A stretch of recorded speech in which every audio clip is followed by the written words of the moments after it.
he punches like a pig. Like he hits really hard.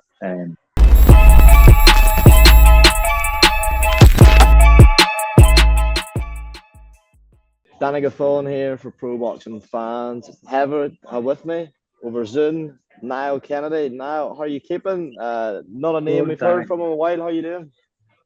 Good, yeah, all good. Quite keeping busy. Well, not quite keeping crazy busy, but in a different way than usual, unfortunately. Let's talk a bit about it. That's why I wanted to get you on. You've started your own YouTube channel, Up and At It with Yeah, Basil. I'll just give you the floor really now. Talk to me a bit about what people can expect on the channel and your motivation for starting it, because I know it's a good cause. There's a good message behind the channel. yeah. So the channel, it's going to be it's mental health based. So I set up my own company last year, MBK Survival Training, which is going around doing workshops in schools, businesses, companies, rehab centers, prisons, anywhere I can get into to talk about the dangers of mental health and not and the fears around it. And in particular, I find and I have found that being honest and open about your own mental health struggles helps people. So the YouTube page happened by accident. It's not a podcast. I've no idea what it is, to be honest with you. But I'm lucky. I've had 9 guests on at the moment with all different varying stories, and I just think when people are honest and open in conversations, it helps people, And some of the guests, like I had a chap Ray on the other day who was unbelievable. He's only out of prison 2 years ago on his journey. He believes that life has now sent him on this journey to help people in addiction and stuff like that. And I think some of the people's stories are unbelievable. Young Ella Kendall's story is brilliant. And then one of my very close friends, Anthony Masterson's story about gambling is unbelievable. So I just think open, honest conversation is an amazing way to help people because when you're caught up or when your mental health is at your weakest, you have this feeling that you're in it on your own and that no one else would understand. So at least if people see that those people, I never knew those people had those problems as well. And we all think our lives are very different, but they're all so similar in a lot of ways. Like everyone carries trauma, everyone carries struggles, everyone carries strains. And I just think having been a colossal fuck up for 90% of my life, if I can at all help or turn the corner for a young person maybe struggling, that's all I want to do. Do you know that way? Absolutely. If you don't mind me asking, Niall, have you had any sort of personal struggles? I mean, since retiring from boxing, you hear a lot of fighters talk about when that buzz Yeah, go, it's hard to replace, and they sometimes turn to things maybe they shouldn't be. And there's loads of high-profile fighters who it's well documented have struggled greatly since retirement. Is that something you find difficult retiring, and was that a sort of motivation for getting up and at it with Basil going? yeah. So yeah, I won't lie to you. I probably still am struggling with retiring, but not from. I miss boxing. I miss fighting. I miss training camps. I probably miss training more than I do the actual fighting. I used to struggle massively with nerves, so the fight night was always something I never really enjoyed, bar the actual contest. But yeah, I am. I wouldn't say I'm struggling. I'm really lucky. I have a brilliant wife. I'm a policeman. I'm a guard. So going down the route of addiction was never somewhere I could have went. But I can see how easily somebody could fall into that because I suppose the easiest way I could describe having to retire from boxing, it's like having a bereavement in the family. And so suicide is something I talk about massively and how it's affected me in my life. But when boxing was whipped away, what I hadn't planned to retire wasn't something that was taken out of my hands. The brain scans came back bad, so BUI wouldn't give me a license. Um, at that, I felt it was whipped away from me. My doctor had passed me fit, that way. So Yeah. it was taken away without me knowing. So I did, and I do still. I believe it or not, I tried everything to appeal the decision. So I'm still holding on to it, but I actually done the up and at it with Basil the other day with Ray, and he spoke about that off camera. We were talking after, and he spoke about why he couldn't go back near weightlifting or go into a boxing because he was afraid of bringing him back into a world that macho man world that he had been in. And I probably, it's after resonating with me in the sense that maybe I'm holding on to, maybe it's an egotistical thing. Do you know what I mean? So I probably do need to get rid of it. And obviously, I would have, my sole goal for wanting to continue boxing was my little boy was only a baby when I was doing really well. And he never got to see me box live. Most of my fights are in America, you see. So Yeah. I would love, boxing in Ireland had sort of shut down because of incidents here, and then COVID happened. So the latter part of my career was like, on average, I spent 18 months out of the ring one time, then to 9 months out of the ring. So there was lots of things that slowed up. And at a time when my age was getting on, it wasn't ideal. So I won't lie to you. That one last fight with me little lad, I would take the arm. I would lose an arm for it. You know, that way I'd love to do it. But I don't know if that's ever going to happen. And I might have to accept that it's not going to happen. But I I'm lucky. I have a brilliant wife. I struggled massively, but she's really good at getting me back in line. And she told me, like, I always wanted to set up something around mental health. And she, when I retired, she probably hit the press fast forward button on it, and I set up MBK. I struggle. I'm bipolar myself, so I struggle when I'm idle. You know that way, Yeah. and I won't lie to you, I'd probably get myself in bother if I was idle, but I set up MBK, so I go around doing workshops, like I said, in schools, businesses, rehab centres, wherever I can get into. That has kept me busy. And then I just got stopped by someone on the street one day, and he said, oh, you should think about doing YouTube videos. So I thought about it, and then I said, right, if I'm going to do one, Anthony Masterson is one of my best friends, so his story, I've known it, I knew about it, and it's really powerful. But he's very articulate in how he tells it as well. So I thought that was a good starting point. And then I was surprised that so many people were coming up to me after saying, "This is brilliant, well done." Like, and I think people like the fact that it's raw. It's not choreographed. There's no editing. It's two people having a conversation, and they're probably conversations that people aren't comfortable having, you know, that way. So sometimes people like to listen in, and if they're struggling themselves, maybe take some advice as a result of it. So my whole thing is that even with MBK survival training, like, I want to try and show everyone that every emotion is temporary. Like, so Danny, you woke up this morning, you could have been feeling amazing, best day of your life, right? But by 11 o'clock, that probably emotion has left. You know what I mean? And Yeah. or likewise, I could have woke up this morning feeling shit, feeling desperate, bad. But by 11 o'clock, I could have been feeling better. Do you know what I mean? So, like what I said in workshops, every emotion is temporary.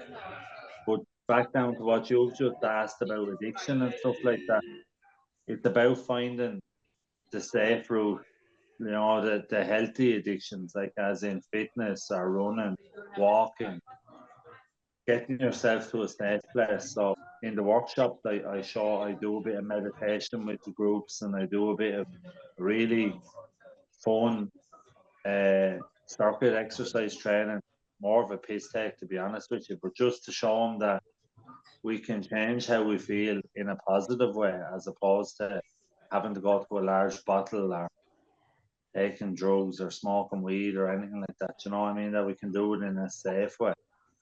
Absolutely. Now it's a commendable cause. If anyone wants to check out Up and At It with Basil, the links will be in the description. Yeah, really worthwhile message, and I think a lot of people will resonate with it. While I've got you now, want to talk about a boxing with you, if that's all right. Yeah, You yeah, met, of course not. yeah, you I'm mentioned, actually I'm actually co-hosting another podcast, which is far better than my one because they do a bit of production on it. I'm it's along the same lines because I wouldn't be associated with anything that's not going to help people. But it's called the No Ordinary Man podcast. It's very good. It's on all major platforms: Spotify, TikTok, Instagram, and YouTube as well. So it's very good. It's better than mine. Mine is what people don't understand when a fat heavyweight boxer goes running. When my nose has been broke as many times as I have, if I'm talking, I can't breathe. So that's why I sound out of breath the whole time. well, we'll have a link to No Ordinary Man podcast as well. I'm sure you're being very humble when you say it's better than yours. As I say now, And well, it's better produced, definitely. Anyway. you mentioned when you were sort of coming up through the rankings, progressing with your career, we weren't getting boxing back home in Ireland. We're not getting into the reasons for that. I'm sure people are well aware of Yeah, some of what's gone. That's changed in the last couple of years. You're yeah. starting to see more and more boxing back home. Katie Taylor's That's been a probably what has me envious. That's what have me envious and jealous. I'd love to be fighting. yeah. Katie Taylor's been a trailblazer, of course. You've Yeah, got Paddy Donovan, Lewis Crocker. Looks like it could be a really big fight that will land on Irish shores. The McKenna brothers, Kevin Aguero, Mick Conlon still going. Just what are your thoughts on the current state of Irish boxing as a whole, as someone who's been around the game for a while? yeah. And look, everyone you've mentioned there, I know personally, they're all great people as well. The McKenna brothers are just they're just the hardest trainers I've ever met. Yeah.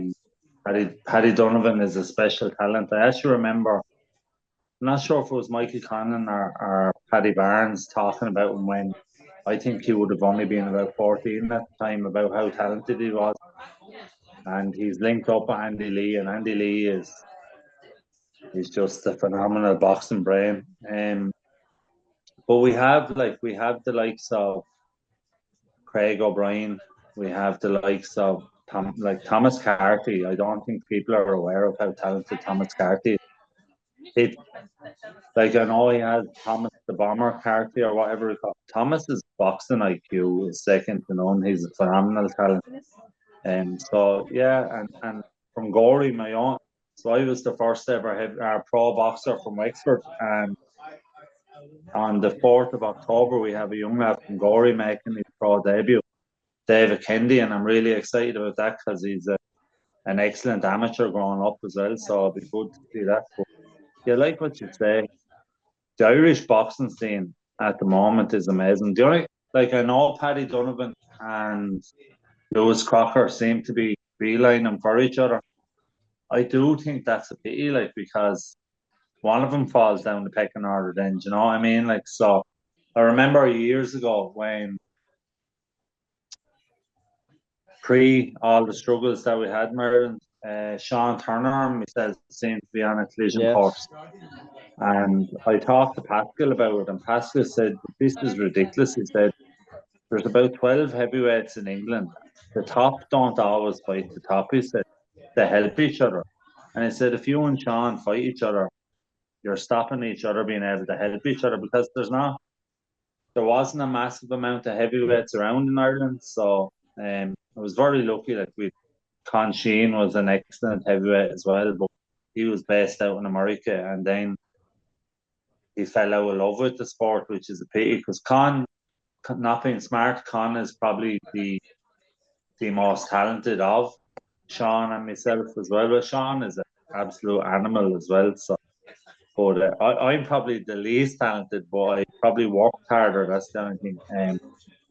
But yeah, I don't know. I'd love to see them avoid each other. I'd love to see them both win titles and then maybe go for it. But that doesn't look like it's going to happen. I'd say it will be a massive fight in Ireland in the next couple of years.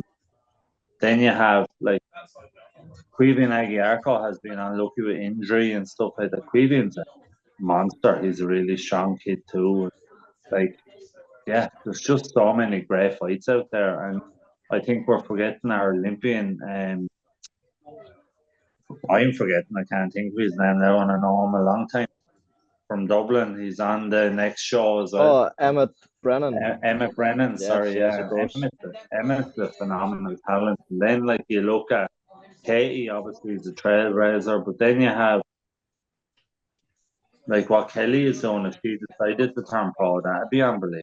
You know what I Yeah, mean? I don't think she is. She's very happy, content in her life. I can't imagine she will. But boxing in Ireland is unbelievable. Boxing in Northern Ireland is phenomenal. Like what Michael has done and Jamie. Do you know what I mean? They've linked him with massive cards, like, and they're giving the likes of the young Cronin chap a platform and stuff like that. So yeah. boxing is really thriving at the moment. Absolutely, it does seem to be in a good place, and I think that's obviously no small part of the fact we're actually having shows in Ireland. Just a couple of quick ones before I let you go, Yeah. mate. Want to get your thoughts on the heavyweight division, division you obviously campaigned in. Hope to still campaigning again. Hope you do manage to get that one fight back in Ireland. But want to talk to you about Anthony Joshua. Obviously, you sparred many rounds with him, going in against Daniel Dubois, 10 days at the time of recording. What do you think of the fight? It seems to have most people favouring AJ, but some people picking Dubois for the upset. How do you see it? Yeah, I don't look at he has a puncher's chance at that way. He has a puncher's chance, but I think Anthony does everything better. You know what I mean? And he punches. I believe he punches harder. I also believe that I think there's sparring history from themselves when they were Anthony trained. When I sparred Anthony, he was in the GV camp. He was in Sheffield. So I know Daniel was coming up through that ranks. So they have sparred. Um, AJ is a better boxer. He punches, I think, a little bit harder. The only thing I would say is that Dubois is tough. He's teeth tough. Like, you know what I mean? He's given Usyk probably his hardest fight. So, but if I was to be, if I gambled still and hadn't got issues with that, I'd be putting money on Joshua to stop him early. It won't go. I don't think it can go outside 6 rounds. Yeah, I think that's what a lot of people are saying. What was that experience like, sparring AJ? Yeah, it was really good. He's as boxers go, when you meet someone, and I felt like I at the time I remember I was only after creeping into the top 20 in the world after beating Alexis Santos, and I sparred him. Boy, I was looking at him and I was nearly in awe the first day because I thought this was the top of the mountain, and I thought I was still working full time as a guard. You know what I mean? So, Yeah, and my little boy was in hospital at the time, and so it's actually 7 years ago. But I remember the first day went really well, and I came out of it thinking, "Oh, fuck, I'm not as far away as I thought I was, like, that way." But obviously, what I would say about him is he punches like a pig, like he hits really hard. And outside of boxing, one of the loveliest people I've ever met in boxing, a really nice fella. We sat on the ring for a good while after the bar and talked, and just, yeah, really nice fella. And another fella who is, I don't know if you'll mention him, but he was in the same sparring camp. So we done 6 rounds each. Anthony was done 12, and it was oh, Billy Nelson is training him. Martin Um, Bakole. Martin Bakole. What a gentleman he is, and I can tell you this: he's a bogeyman. I'd be avoiding him like the plague. He's a phenomenal boss, really skillful. We'll finish on Martin Bakole actually. These stories of him in the gym have almost become like folklore in boxing. Billy Yeah, Nelson's been banging the drum for him a long time, as you mentioned. Finally got his big break on one of the Riyadh season shows out in yeah, America, and not to sound disrespectful, put a bit of a beating on Jared Anderson, who many people were billing as a future heavyweight yeah. champion. Obviously, you've seen Martin in the gym. I'm guessing that performance came as no surprise to you. No, no, no. And in fairness, like people, lots of people. I fought for Eddie Hearn cards 3 or 4 times, and he's always been a gentleman to me. Frank Smith, I'd have actually dealt with Frank far more. Frank is one of the nicest people you'll ever meet in boxing. But when Eddie Hearn turns around and says to your promoter, you're making a mistake here.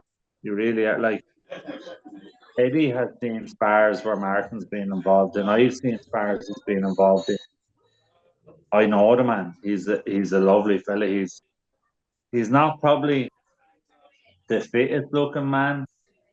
He's faster than he looks. Do you know what Yeah. I mean? But I think he's an exceptional fighter, and um, sorry, no. So yeah, I'm not surprised at all. He was. Say hello. I have a 7-year-old now coming in. Do you want to make your TV debut? Say hello. Come over, wave over here. Tell him who you are. Who are you? Hello there, mate. Hello. Go on, go on and get your football to be out in a sec. So no, I definitely wasn't surprised, and I don't like. I'm not sure who he has. He's on the rehab season again, I Well, think, isn't he? there's a lot of talk that he's going to fight Zhilei Zhang next. Yeah, tough fight. I do think Dile Zhang is an awkward, is another bogeyman. But like that, I at the minute with it, like, it's very hard. You have so many top class, but I do think Usyk is top of the pile, and I'm not sure if anyone can beat Usyk. So, Yeah. but bar that, then you have like what you have coming, and we haven't mentioned Joe Parker. Jesus Christ, the man. It's like he's having I don't know, he's having an Indian summer or something. He's absolutely flying at the minute, and you have to remember, like, Joe Parker isn't that old. He's a young enough heavyweight as well. Yep. So I would actually love to see Joe Parker and Bakole fight. I think that'd be an unbelievable fight. But I don't. I think they'd be stupid to do it unless it was for a title. You know that way. Yeah, absolutely. The heavyweight division, as you touched on there, I think due to this Saudi influx, we are seeing these fights that people are crying out for. Niall, you look like you've got more pressing issues at hand, so Yeah. I'll let you go. Really appreciate you giving me some of your time. As I say again, No, but people can check out your YouTube channel, Up and At It with Basil, and the No Ordinary Man podcast. Links will be in the description below. Really appreciate it, Niall. I'll let you get on, mate. Thanks very much. Danny, Sound. Thanks a million. God bless you, man. Cheers, Niall. Thanks for that, mate. Bye.